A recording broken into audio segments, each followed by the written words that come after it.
ایک آدمی اٹھا اور اس نے مکھی اٹھائی پکڑی اور اس کو مار دیا اور مار کے اس نے اس آستانے کے اوپر مکھی چڑھا دی. فخلوا سبیلہ, ان لوگوں نے اس کے راستے کو چھوڑ دیا کہ جاؤ.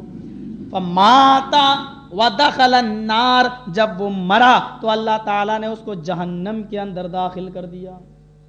دوسرے سے کہا کہ تم چڑھاؤ. اس نے کہا میں غیر اللہ کے نام پر ایک مکھی بھی نہیں چڑھا سکتا, میں غیر اللہ کے لیے ایک مکھی بھی نہیں چڑھا سکتا, ایک مکھی کا بھی نذرانہ نہیں دے سکتا. فقتلوہ, مسند احمد کے الفاظ ہیں فقتلوہ, ان لوگوں نے اس کو پکڑا اور سب نے مل کر اس کو مار ڈالا, اس کو قتل کر دیا. یہاں مارا فدخل الجنہ, اللہ نے اس کو جنت کے اندر داخل کر دیا.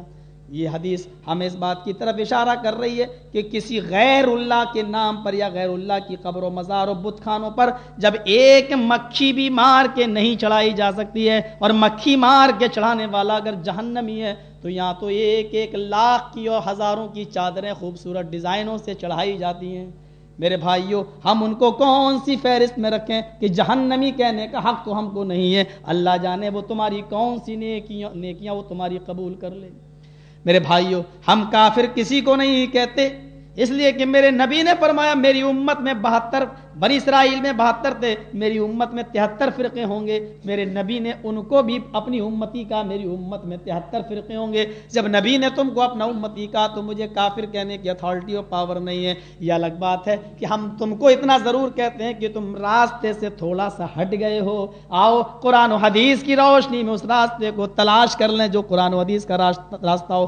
ہم تو صاف کہتے ہیں اور اعلان کرتے ہیں ٹنکے کی چوٹ پر, آؤ آمین زور سے جائز ہے یا نہیں, رفع الیدین کرنا چاہیے یا نہیں, طلاق 3 طلاق ایک مجلس کی 3 مانی جائیں یا ایک, 8 رکعت تراویح یا 20 رکعت تراویح. ہو سکتا ہے ہم غلط ہوں تم ہی صحیح ہو, اور ہو سکتا ہے کہ تم غلط ہو ہم صحیح ہوں. آؤ ان تمام جھگڑوں کو اور مقدموں کو لے کر چلتے ہیں سب سے بڑی عدالت میں, جناب محمد رسول اللہ صلی اللہ علیہ وسلم کی عدالت میں. ظاہر بات ہے تو ابو حنیفہ کی بات کرے گا تو کوئی شافعی کی بات کرے گا, تو کوئی شافعی کی بات کرے گا تو کوئی مالکی کی بات کرے گا, کوئی رشید احمد گنگوہی کی بات کرے گا تو کوئی اعلیٰ حضرت کی بات کرے گا. ظاہر بات ہے تم اپنے بزرگوں کے حوالے دو گے تو دوسرے کو بھی اختیار ہے کہ وہ اپنے بزرگوں کے حوالے دے. آؤ ایک ایسا بزرگ چن لیتے ہیں جس پر تم بھی اتفاق کر لو, ہم بھی اتفاق کر لیتے ہیں.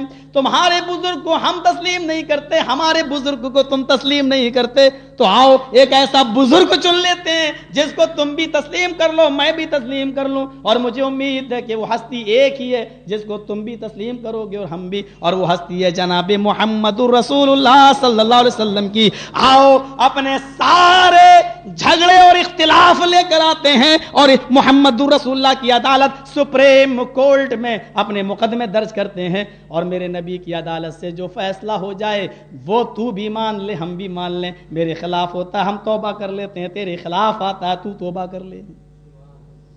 ایک ہی عدالت ہے وہ جس پر اعتبار کیا جا سکتا ہے, جس پر بھروسہ کیا جا سکتا ہے اور جس پر اتفاق کیا جا سکتا ہے, اور وہ عدالت ہے جناب محمد رسول اللہ صلی اللہ علیہ وسلم. اور وہ عدالت کبھی کہا تھا حضرت عمر فاروق نے اللہ کے رسول کی اس حدیث کو پڑھ کر, من را منکم منکرا فلیغیر بیدہ, جو برائی تم اپنے آنکھوں سے دیکھو اس کو سب سے پہلے اپنے ہاتھوں سے روکو. اگر ہاتھ سے روکنے کی طاقت نہ ہو تو فبلسان, اپنی زبان سے روکو, اور زبان سے بھی روکنے کی طاقت نہ ہو تو اس کا سب سے تیسرا درجہ یہ ہے کہ تم اس کو دل سے برا جانو. 200 250 300 آدمیوں کی بارات اللہ کے نبی کے زمانے میں نہیں چلا کرتی تھی. یہ دل سے برا ماننے کا مطلب یہ ہے کہ کم سے کم اہل حدیث ہو تم تو ان باراتوں میں شرکت نہ کرو. آج ہمارے پاس ایمان کا یہ تیسرا درجہ بھی نہیں ہے جس کے بارے میں اللہ کے نبی نے کہا ذالک ضعف الایمان, یہ سب سے کمزور ایمان کا ایمان ہے, یہ سب سے کم ڈگری کا ایمان ہے, یہ سب سے ناقص ایمان ہے. کم سے کم یہ ایمان بھی تو آج ہمارے پاس باقی نہیں رہ گیا ہے. ٹھیک ہے آپ کسی برائی کو روک نہیں سکتے ہو,